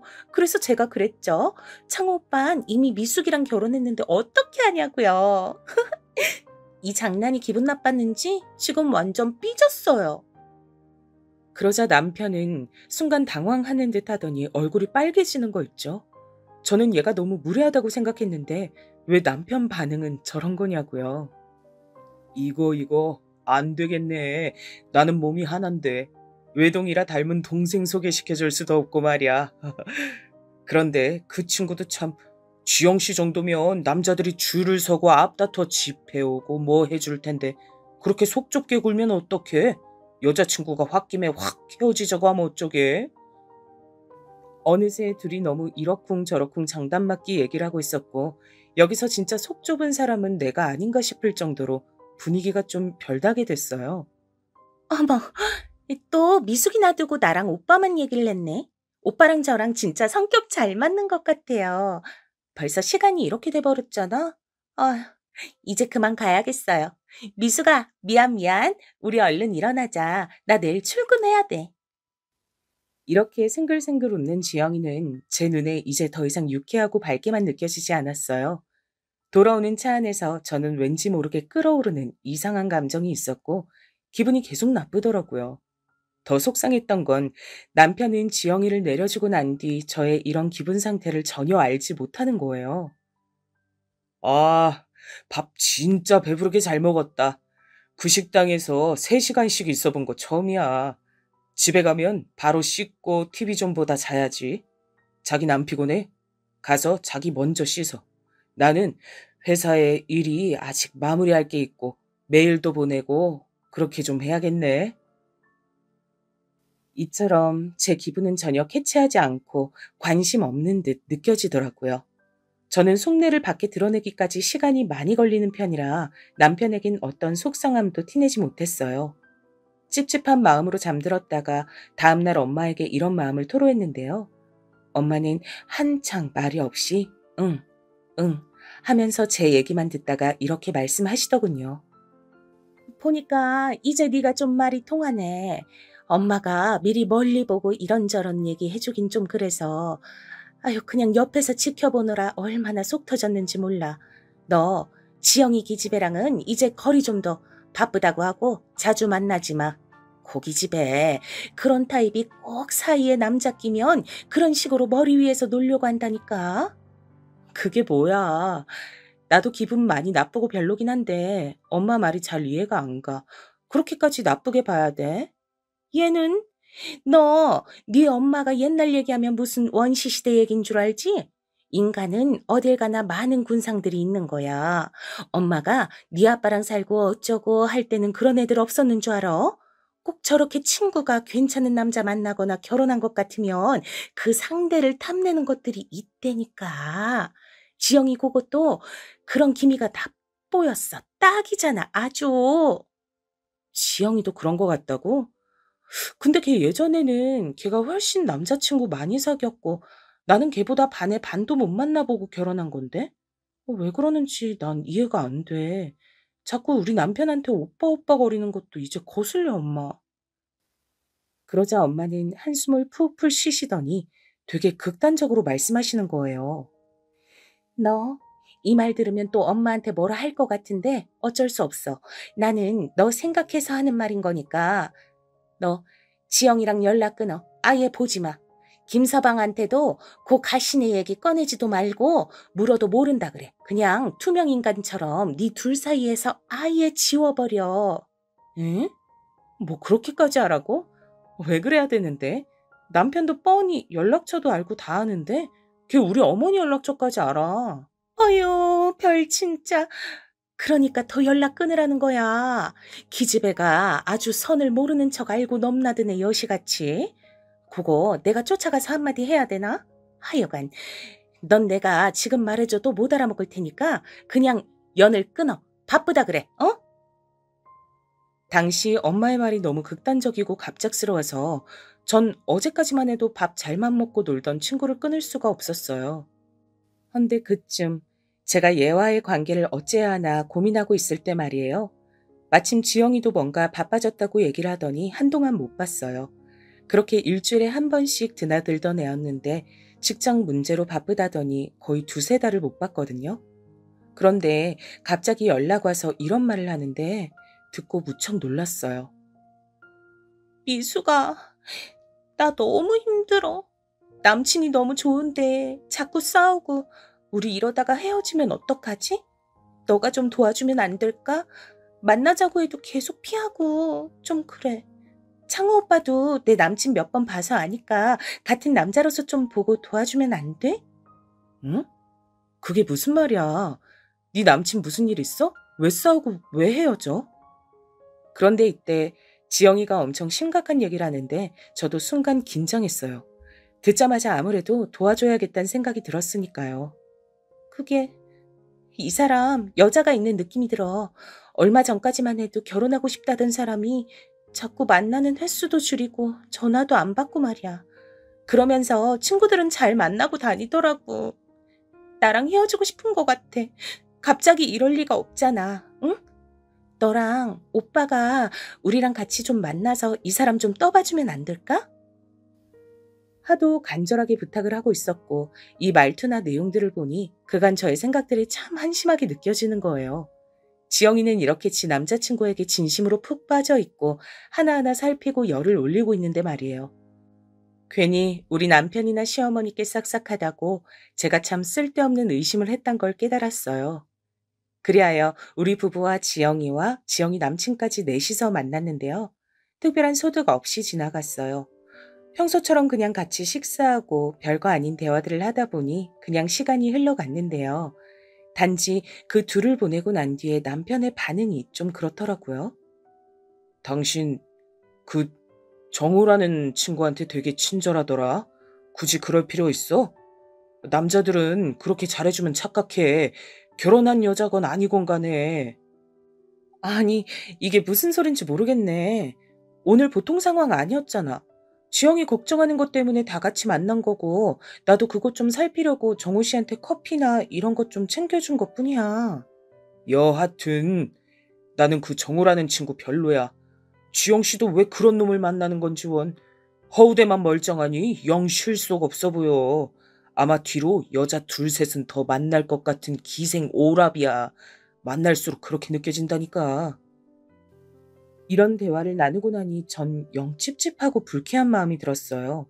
저를 생각해서 질투를 하는 건지 아님 그냥 지영이 남친이 같은 남자로서 싫은 건지 구분이 안 가더라고요. 아무튼 다음날 지영이한테 전화가 왔고 전 대강 느낀 바들을 말했어요. 남편이 했던 얘기도 살짝 수위를 낮춰서 말했는데요. 이때 지영이 반응이 왠지 전 거슬리더라고요. 우리 남편 말로는 이 사람이 그런 얘기를 듣고 너무 예민하게 받는진 몰라도 정호 씨가 썩 마음에 안 드나 봐. 여자가 있고 어쩌고 여부야 우린 모르지만 남편 말론 정호 씨가 나한테도 너무 격이 없이 대하는 느낌이라 가벼워 보인다더라고. 아, 우스갯소리로 나한테 딴 생각 있는 줄 알았다면서 뭐라 그러더라니까. 아무튼 이건 그냥 농담으로 넘기고 널 그렇게 심적으로 힘들게 한다면 정리하는 게 좋지 않을까? 이 말에서 갑자기 지영이는 뭔가 불쾌한 듯 목소리가 굳어지더니 바로 이죽거리면서 받아치는 거예요. 제가 뭔가 잘못한 걸까요? 에? 왜 그렇게 말을? 다 떠나서 내 남친이 왜 너를? 그럴 리가 없지. 그리고 너한테? 그거 너무 같다. 내가 있는데 왜 너한테 딴 생각을 품겠어. 말이 되는 소리를 해야지. 나 같은 애를 만나면서 너를? 반대면 몰라도 무슨. 내가 너무 쓸데없는 상담을 했나 보다. 얘기가 한참 산 너머로 가버렸네. 이제 신경 안 써도 돼. 그럼 나중에 연락할게. 안녕. 이러고 전화를 끊어버리더라고요. 저도 제가 별 얘기를 다 했나 싶었지만 지영이의 저 말에는 은연중 저를 무시하는 듯하게 느껴지더라고요. 여자로서의 입지론 자기가 더 우위에 있다는 느낌을 받았어요. 여하튼 저도 이때 남의 일에 다신 참견하지 않겠다는 결심을 했고 얼마간 연락하지 않았거든요. 그런데 한 3주쯤 지나 전 근래 겪은 일 중 가장 황당한 일을 경험하게 됐어요. 모르는 번호로 전화가 왔길래 받았는데 순간 너무 놀라서 말이 안 나오지 뭐예요. 네? 누구시라고요? 어머, 지영이 남친 그 정호 씨요? 네네. 저기 무슨 일이세요? 그게, 저랑 지영이 며칠 전에 헤어지게 됐어요. 우리 이제 안 보게 됐거든요. 아무튼 그걸 떠나 시간 좀 되실까요? 제가 미숙 씨 좀 따로 뵀으면 하거든요. 이게 뚜렷한 용건이 있는 건 아니지만 아무튼 좀 뵐 수 있을까요? 전 여기서 이상한 낌새가 느껴져 얼른 전화를 마무리 짓고 끊었고요. 너무 당황스럽고 상담할 곳이 없어 친정 엄마에게 연락을 했어요. 엄만 듣자마자 아주 펄펄 뛰셨죠. 얘 너 전화 잘 끊어버렸다. 그거 미친놈 아니야. 아니 여친의 친구가 그냥 친구도 아니고 결혼해서 남편까지 끼고 넷이 만났으면서 뭘 따로 봐? 그런 놈이니까 지영이랑 헤어졌나 보구만. 됐어 이제. 그놈도 차단해버리고 다 삭제해버려. 지영인 뭐 그딴 거나 만나가지고 너한테 이렇게 민폐를 끼치냐? 그러게 내가 뭘 했어. 지영이라도 인연 끊으랬지? 말을 안 들어 너는. 결국 좋은 소리를 못 들었고 이래저래 저도 고민이 많아지던 차 갑자기 엄마가 이런 말을 하시더라고요. 사실 나도 오늘 너한테 전화하려고 했어. 엄마 손목 별로 안 좋은 거 알지? 이번에 계단 내려가다가 그놈의 손목으로 잘못 짚었다가 미끄러져서 굴렀지 뭐야. 그렇게 심각한 건 아닌데 혹시 다른 데도 큰일인 거 아닌가 해서 병원 가봐야 되거든? 너 시간 되면 같이 좀 갈까? 순간 저는 제 얘기만 하느라 엄마의 근황을 이렇게 들은 게 너무 미안하더라고요. 서둘러 남편에게도 전화해서 얘기했고 기왕 이렇게 된 거 이틀 정도 엄마에게 가 있기로 했어요. 장모님 아프시구나. 그래, 간 김에 말 맞다나 이틀 정도 자면서 좋은 시간 보내고 와. 내가 뭐 도울 것 있으면 연락하고 수요일쯤 내가 연락할게. 데리러 가면 되지 뭐. 이렇게 의외로 남편은 신혼인데 제가 친정서 자고 온다는 걸 너그럽게 봐주더라고요.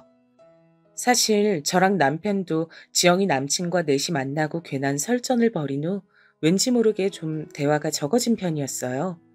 일단 친정 다녀와서 남편과 시간을 좀 보내야겠다는 생각을 했는데요.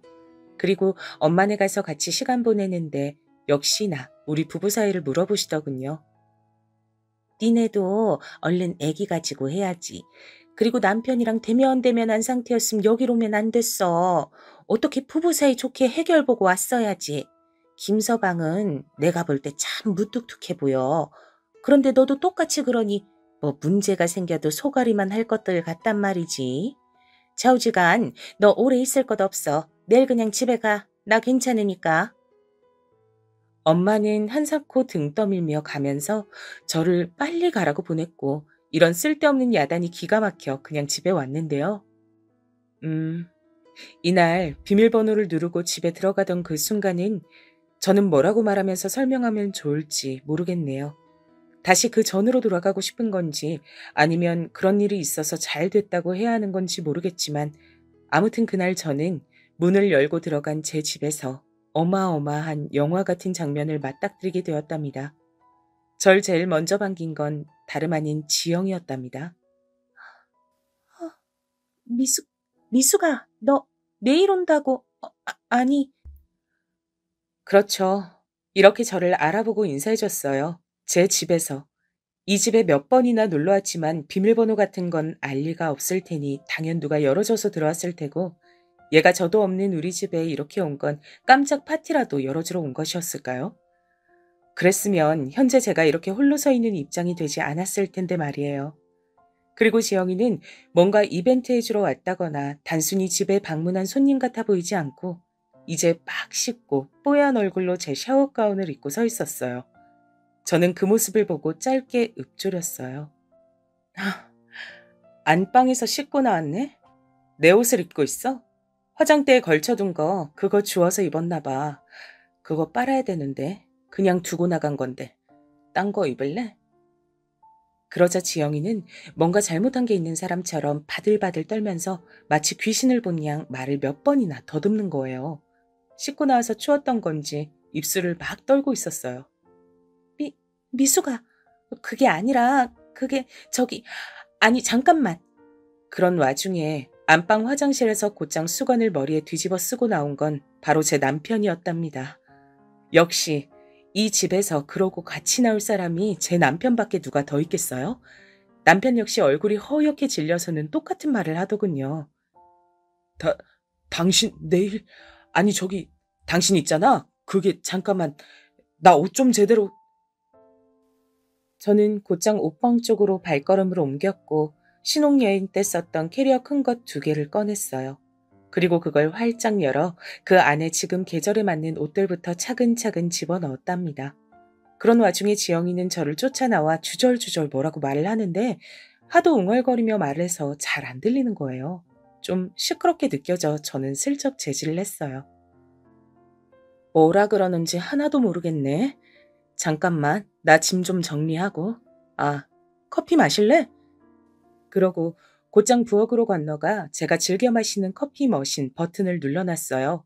이때 요란스럽게 울리는 커피 분쇄하는 소리에 지영이와 남편은 거실에서 더 움직이지도 못하고 각각 무슨 멍청한 짐승 마냥 우뚝 서서 안절부절하고 있더라고요. 커피 마실 거야? 지금 별로 안 들어있는 것 같은데 원두가. 일단 나 먼저 마신다. 제 말에 남편이 넋이나간 얼굴로 소파에 크게 주저앉았고 그 광경을 본 지영이는 곧장 제 앞쪽으로 다가오더니 옷을 잡더라고요. 미수가 잠깐만 나 말할 시간 좀 주라. 응? 너 많이 화난 거 알아. 할 말 있을 거 아니야 너도. 얘기 좀 하자 우리. 잠깐 하던 것 좀 멈춰봐. 뭔 얘기를 해?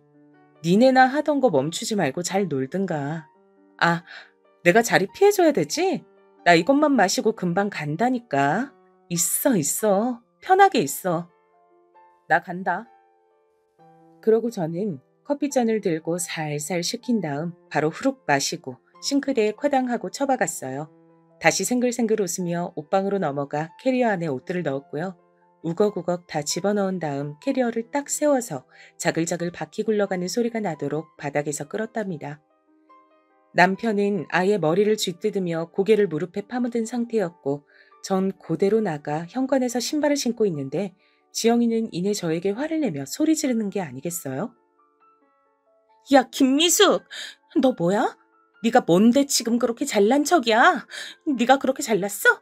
화라도 내. 지금 너 억지로 괜찮은 척 화 안 난 척 생떼 쓰는 거 다 보여. 이제 막 현관문을 열었던 저는 그 말에 곧장 지영이를 노려보았고 그 상태로 여전히 웃음이 나와 참기 힘들더라고요. 그리고 이윽고 말을 해주었네요. 대단하다 너. 나한테 그런 말 할 정신도 있구나. 하긴 이제부터 얼마나 초조하겠어. 친구였으니까 조언 하나 해줄게. 너 곧장 산부인과 가보는 게 좋을 거야. 요가 강사한다고 몸이 재산이라던 애가 어떡하냐 이제? 부인과 병 걸려서 제대로 뭐 운동하면서 사람 가르치고 할 수 있겠어? 제 말에 지영이 얼굴은 울그락불그락 하다 못해 아주 무지개색이 될 지경이더군요. 억지 부리지 마, 너. 지금 이글이글 열받아서 나한테 엿먹이려고 뻥치는 거잖아. 진짜 추하다, 너. 화낼 거면 화내봐. 자존심 상한다고 얘기해보라고. 내가 먼저 얘기해볼까? 창호 오빠가 먼저 연락했고 난 오빠가 하도 매달려서. 아, 됐어. 나 그동안 대충 눈친 챘어. 너 예전부터 내 거 쓸만한 거 있으면 맨날 달라 그러고 따라하고 가지려고 난리를 쳤잖아. 설마 했는데 야, 어떻게 결혼식까지 와서 가방순이하고 다 돕던 년이 친구 남편까지 잡아챌 생각을 해? 화를 내라고? 화는 진즉 그간 네가 내 남편이랑 아슬아슬 감정 타기 하면서 나 놀리는 거 느끼면서 그때 실컷 지옥이었어. 제 말에 남편은 일어서서 저를 아주 애원하는 눈으로 보며 비굴하게 쭈뼛거렸고 지영이는 자기가 생각했던 반응은 아니었는지 눈이 마구 흔들리더군요. 근데 너 진짜 멍청하다. 적당히 연애하는 기분만 내고 끝내던가 끝까지 가버렸어. 기어코? 그런 거 안 했으면 끝까지 나 놀려먹고 속으로 비웃어가면서 여자로서 입지는 내가 너보다 한 수 위라고 우리 남편 감정 잔잔하게 이용해가며 놀 수 있었을 거 아니야. 얼마나 재밌어 그거. 그치? 너 그동안 재밌어 죽겠었지? 어? 이때부터 지영이는 마구 일그러진 누군가와 싸우기 직전에 그 사나운 표정을 짓고 절 쏘아보며 이를 막 갈더라고요. 얼씨구. 왜? 어머, 무서워서 어떡하냐 나? 뭐라도 던질 기세네. 하여간 그렇게 적당히 놀고 말든가. 왜 잠자리하고 끝까지 갔어 이 멍청아. 아휴, 이제 우리 남편도 아닌 그냥 저 사람 말이야. 몸에 아주 균이 드글드글 하거든. 나 부인과 치료 꾸준히 받고 있었고 아기 갖는 거 좀 시간 늦춰야겠다고 너한테 상담했던 것도 그것 때문이거든. 이 말에 지영이 동공은 엄청 확장되는 듯했고 남편은 제가 본인한테 상담 안 했던 얘기라 그런지 놀라서 뭐라고 반박하려 들더군요. 입 다물어. 입 열지 마 당신은. 그간 내가 거부한 건 다 원인이 당신 때문이었던 거야. 그것도 모르고 발정이 나서 와이프 친구한테 그 더러운 균을 또 옮기고 있었어? 하여간 당신도 당신이다. 지영이 넌 어쩔래? 내 뒤통수 치려다 너는 온몸이 박살나게 생겼네? 불쌍해서 어째? 내가 써보고 버린 쓰레기를 네가 다시 굳이 주워가서 쓴다는데 뭘 맞겠어. 잘 써. 또 버리면 안 된다. 그러고 저는 캐리어를 질질 끌고 곧장 엘리베이터 버튼을 눌렀고 어안이 벙벙한 멍청이 둘을 두고 사라졌어요. 사실 저도 심장이 두근두근하고 미칠 것 같았는데 어쩌다 그런 대처를 했던 건지 스스로도 놀라울 지경이었네요. 맞아요. 이미 저는 충분히 머릿속에서 지옥을 오랫도록 겪어왔고 그 실체를 그날 눈으로 본 것뿐이었어요. 부인과를 다녀 남모를 고민을 안고 있던 것도 사실이었고요. 그렇게 저는 친정집에 왔고 엄마는 제 등을 마구 때려가며 화를 내셨네요. 이거사, 내가 그렇게, 아유, 이것들 어딨어. 쫓아가서 다 쥐어 뜯어놔야겠다. 지영이 고년 내가 그렇게 지한테 잘해줬는데 기어 이 사단을 내? 이걸 죽여 살려? 저도 새삼 들으면서 뒤늦게 분노가 밀려와서 속이 울렁울렁거리더라고요. 뻔뻔스럽게 내 옆에 붙어선 우리 집을 그렇게 드나들고 내 남편과 아슬하게 간보며 감정선을 타는 것 같더니만 그게 그저 단순한 예감이 아니라 진짜였다니요. 몇 번이나 캐치되는 뭔가가 있었지만 생각해보니 안타깝게도 그건 심증이었을 뿐 진짜 실물 증거는 못 되더군요. 엄마도 마침 이때 물으셨고요. 잠깐만 말이야. 너 증거 있어? 사진도 찍고 그러고 나온 것도 아니고 몸만 싹 나온 거 아니야. 아유, 뭐라도 어떻게 해놨어야 하나? 아유, 억울해 진짜. 그 말에 저는 정신이 번쩍 들었고 머릿속에 떠오르는 사람이 하나 있었어요. 누건 뭐건 간에 붙잡고 증거랄 것만 제가 잡아내서 지영이와 남편을 정말 자근자근 숨도 못 쉬게 조이고 싶었거든요. 시간이 갈수록 저는 온몸에 분이 차올라서 머리에서 연기가 나지 않을까 싶을 정도로 점점 참기 힘든 상황이었어요. 그리하여 지영이 전 남친에게 연락을 한 거예요. 그 전 연락은 제가 야멸차게 끊어버렸는데 먼저 하려니까 좀 조심스럽더라고요. 아무튼 어렵게 전화를 걸었어요. 안녕하세요. 저번에 뭔가 할 말이 있으신 듯 했는데 그게 뭔가 해서요. 특별히 저한테 하실 말씀이라도 있으셨던 건가요? 이렇게 물으면서도 저는 만약 제 남편과 지영이의 한에 관련된 게 아니라 쓸데없는 용건이면 단칼에 자를 생각이었어요. 좀 떨리는 마음으로 꽤 불편한 상태로 연락해봤는데 역시는 역시였답니다. 안녕하세요. 사실 저도 그때 연락드리면서 조심스럽더라고요. 편하게 연락할 관계는 아니니까요. 근데 좀 외람되지만요. 거기 그쪽 남편분이랑 지영이 이렇게 말씀드리면서도 죄송하지만 그것 때문에 할 얘기가 있던 거예요. 솔직히 저도 잊어보려고 했는데 너무 분이 안 풀려서요. 여기서 저는 눈이 번쩍 뜨였고 심장이 쿵쿵쿵 뛰더라고요. 뭔가를 찾았다는 생각이 들기도 했고 반면 내가 그동안 의심해오던 불쾌한 상황들과 내가 직접 눈으로 봤던 증거 외에 뭔가를 또 보게 되는구나 싶어 일단 마음을 단단히 먹었어요. 얘기를 좀 나눠보니 이분은 훨씬 일찍 눈치를 챘더군요. 저는 진즉 알 수밖에 없었죠. 지영이네 집 자주 드나들었고 서로 핸드폰도 수시로 보는 사이였으니까요. 언젠가부터 안 보여주려고 했고 아무튼 그들 관련해서 필요한 증거가 필요하시면 당장 보내드릴 수 있어요. 여기서 저는 침이 꿀꺽하고 넘어가더라고요. 일단 숨을 고르고 다시 들었어요. 안 그래도 제가 지영이랑 헤어진 건 걔가 그쪽 남편분, 그니까 창호 형님 이랬던가요? 그분과 몰래 연락하는 카톡을 봤거든요. 비밀 메시지로. 그래서 제가 먼저 4시 만나게 해달라고 요청했고 말은 안 하고 그날 그 형님 하는 낌새를 살핀 것뿐이에요. 그럼 정훈 씨가 만나자고 그 자리를 만드셨던 거예요? 저보고는 그렇게 말 안 했거든요. 정훈 씨한테 여자가 있는 것 같다고 좀 봐달라면서 4시 만나자고 했던 거예요. 근데 아니었나 보네요. 이 말에 이분은 왈칵 화가 났는지 못 참으시더라고요. 뭐라고요? 제가요? 웃기네요, 진짜. 제가 자기를 의심하니까 본인이 먼저 나서서 별 사람 아니다, 증명해주겠다 그랬던 거예요.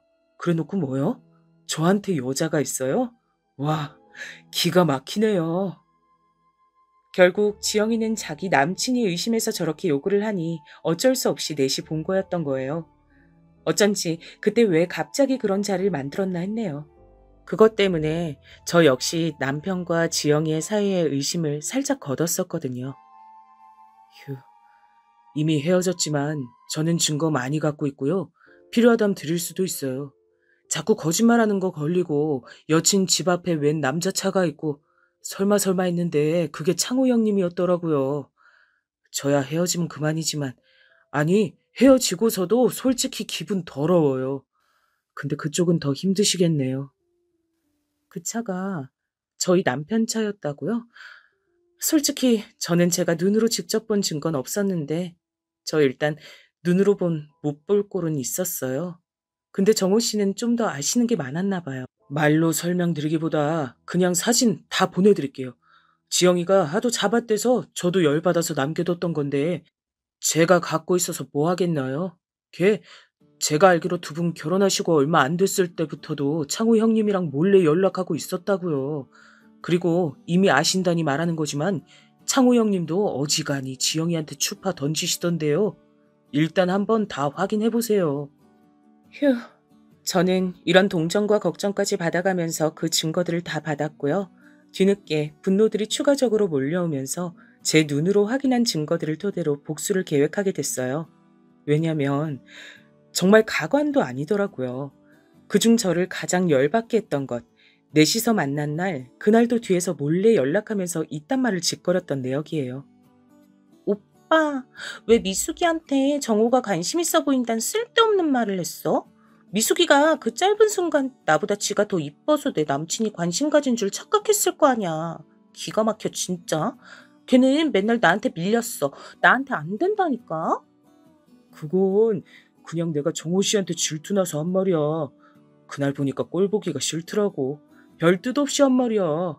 당연히 자기랑 와이프랑 어떻게 비교를 해. 자긴 내가 첫눈에 반해버린 사람인데. 진짜 심장이 멈추는 줄 알았다니까. 이따위 대화들을 나누면서 이들은 얼마나 스릴 있고 재밌었을까요? 계속 우리 남편이며 심지어 시어머니한테도 생글생글 웃어가며 계속 알짱거리던 지영이. 저한텐 전혀 그런 의도가 없는 듯 아주 뻔뻔하게 굴었어요. 저희 엄만 제발 조용히 끝내라 했지만 전 그러고 싶지 않았어요. 엄마, 나 평생을 인연한테 당한 기분이야. 이건 친구가 아니라 금수반도 못하고 짐승도 비교하기 불쌍할 정도야. 친구랍시고 보냈던 날들은 내가 지보다 못나 보이니까 편해서 어울렸던 건가 봐. 심지어 남편까지 불러서 관계까지 가져? 나는 좋게 끝내주고 싶지가 않아. 아유, 모르겠다. 네가 내 말을 언젠 들었냐? 그럼 다 됐으니까 너한테 손해만 안 가게 일 더 안 커지게 마무리 잘 해봐. 그렇게만 된다면 뭐가 문제겠어. 그리하여 저는 머리를 열심히 굴려 일단은 남편에게는 특별히 뭔가 경고를 한다든지 연락 같은 것을 일절 취하지 않았어요. 남편은 계속 안절부절 제 눈치를 봤고요. 잠깐 친정에서 머리만 식히겠다고 했더니 외려 벌벌 떨더라고요. 그래, 여보, 나 기다리고 있을게. 기다리고 있어, 정말. 자기가 생각하는 그런 일들, 아니, 내가 다 잘못했어. 제발, 기다릴게. 연락 줘야 돼, 응? 우선은 저는 알겠다고 답하고 한숨을 훅 쉬며 끊었고요. 엄마 집에 있으면서 며칠을 고민해봤습니다. 남편도 남편이지만 지영이 인연을 먼저 싸그리 다 망가뜨리고 싶었어요. 뭔 낯짝인지 저희 친정집까지 찾아왔고 엄마는 아무것도 모르는 척 애써 외면하고 들어오셨다더군요. 그거 미친년이야 진짜. 아직도 너랑 내가 만만한 거지. 할 말이 있다고 오해가 있는 것 같다면서 과일 바구니 들고 왔지 뭐냐. 나 당뇨 있어서 이런 거 못 먹는다고 너랑 연락을 하고 오던지 하라고 그냥 내보냈어. 우유. 이 말에 저는 활활 타올라 빠르게 여기저기 알아보면서 자문을 구했고요. 급기야 일을 저질렀습니다. 그건 지영이가 요가 강사로 일하는 상가 커뮤니티에 익명의 글을 올려 유부남 꼬셔서 바람피운 강사가 있다고 슬쩍 인상착의를 흘리는 일이었어요. 그리고 많은 이들이 보도록 조회수가 한 1000이 될 때까지 기다렸다가 삭제해버렸습니다. 결국 소문은 순식간에 퍼졌는데요. 반응이 바로 왔던 건지 지영이는 저한테 한 3일 뒤쯤 전화해서 난리를 치더군요. 김미숙, 너 이런 애였어? 제대로 확인도 안 하고 내가 그렇게 설명한다고 했는데 너 나를 유부남이랑 바람난 상간녀로 만들었더라? 난 그런 글 쓴 적 없는데? 그리고 그거랑 상관없이 너 웃긴다. 상간녀 타이틀 막상 머리에 써보니까 분해? 아니라는 증거 한번 촘촘히 따져서 줘봐 그럼. 그리고 생사람 잡지 마. 내가 썼단 증거 있어? 지영이는 여지껏 대학 일에 살아오며 자기한테 순둥하게 받아주기만 하던 제가 반격한 것에 꽤 충격을 받았더라고요. 그리고 남편에게도 통보했어요. 나는 당신이랑 다시 살아볼 생각인데 계속 지영이 만날 거야? 만날 거면 난 이혼당하기 억울해서 시댁에 다 알리고 당신 회사 팀에도 알려서 자문을 좀 구해보고 싶어. 어떻게 하고 싶어? 이 말에 기겁을 한 남편은 그날 저한테 걸리고 꽤 인간답지 못한 삶을 살았던 건지 허겁지겁 수습하려 들더군요. 나도 당신이랑 살 거야. 정말 설명할 기회를 줘. 지영씨, 아니, 그 친구 정말 다신 안 봐. 연락도 될 뭣도 없이 다 지워버리고 정리할게. 나한테 기회를 줘. 제발, 여보. 그래서 저는 알겠다고 했고 지영이에게 곧장 전화해서 약을 올렸습니다. 진짜 이런 날이 올 줄 몰랐네요, 정말. 어떻게? 글 올린 범인은 찾았어? 요가 학원 망하게 생겼다며. 이제 어떡할 거야? 네 말 듣고 나도 그 커뮤니티 가입해서 봤더니 난리가 났더라. 너 상간녀로 찍혀서 그렇게 회원들이 환불하고 상가 건물에 항의했다며? 세상에 남편 뺏긴 아줌마들이 되게 많나 봐. 감정이입해서 다 너한테 폭탄을 쏟아버렸나 보네. 왜 전화했어? 너 진짜 죽을래? 이게 정말? 저는 지영이가 대꾸할 시간도 주지 않고 바로 세게 쪼아댔어요. 그건 그렇고 넌 어떡할래? 우리 남편이랑 더 만날 거야? 부인과는 가봤어? 약이라도 빨리 먹어야 되는 거 아니야? 학원 잘리는 것보다 몸 난리 나는 게 먼저잖아. 그래야 잘려도 어디 가서 일을 구하지. 그러다가 너 실업자 돼. 어쩌려고 그래? 야, 이게 진짜 네 말 다 개뻥인 거 알거든? 나 몸 멀쩡해. 말 나왔으니까 말인데 좋아. 이제 다 까놓고 말하자. 내가 뭐 좋아서 만났겠어? 네가 그 사람 외롭게 했다며. 그렇게 너로는 만족이 안 된다고 징징거리는 거야, 창호 오빠. 얘기 좀 들어주다가 술김에 그렇게 된 거야. 나 그렇게 나쁜 애 아니다. 전 웃기지도 않아서 바로 받아쳤어요. 어머, 얘 좀 봐. 사람 말을 개똥으로 하네? 너도 지금 똑똑히 들어서 알고 있는 거 아니야? 내가 그 사람 외롭게 했다고? 왜 외롭게 했겠어? 균이 옮아서 병원 다녀야 되니까 거리둔 거였지. 그 말을 듣고도 생각을 연결할 줄을 모르네 너? 진짜 멍청하다 지영아. 머리가 안 되니까 몸으로 돈을 벌어야 되는데 그 몸으로 일이나 할 수 있겠냐고.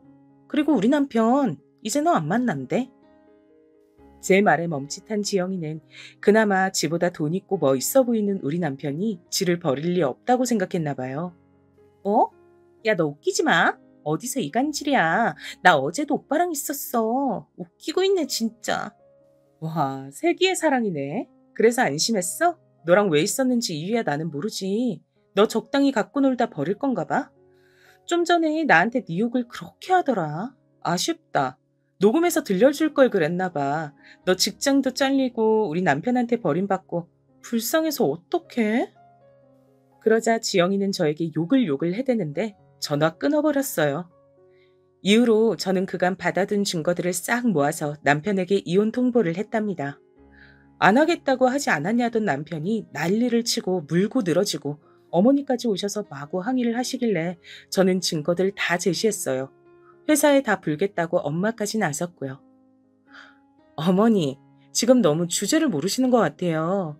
이혼 안 한다 그랬으면서 이러는 게 어딨냐고요? 어머니 아들이 며느리 친구랑 놀아난 건 눈 감고 안 보고 싶으시죠? 자꾸 이러시면 저 괘씸죄로 계속해서 더 돈 요구할 거예요. 어머니 아들 회사에도 다 불어버릴 거고요. 어머니는 결국 이런 부분에서 멈칫하시고 남편도 저한테 뭐 입이 100개라도 할 말이 있겠나요? 그리고 상간녀 소송까지 걸어 지영이 년이 돈 없다고 악을 쓰는 걸 걔네 엄마한테까지 알려서 기어이 받아냈네요. 이런 일로 연락드리기 싫었는데 진짜 어쩔 수가 없어서요. 이번에 돈 안 주시면 저 화병 나서 죽을 것 같아요.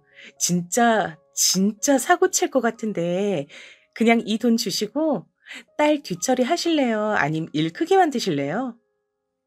간만에 연락이 된 지영이 어머니는 이 소식에 기겁을 하셨고 어쨌건 본인 자식 편에 서서 뭐라 수습하시려다 결국 돈 주시고 연락 끊으시더군요. 그리하여 저는 이래저래 금전적으로는 없는 것보다 나은 돈 잘 받아 챙겨 이혼했고요.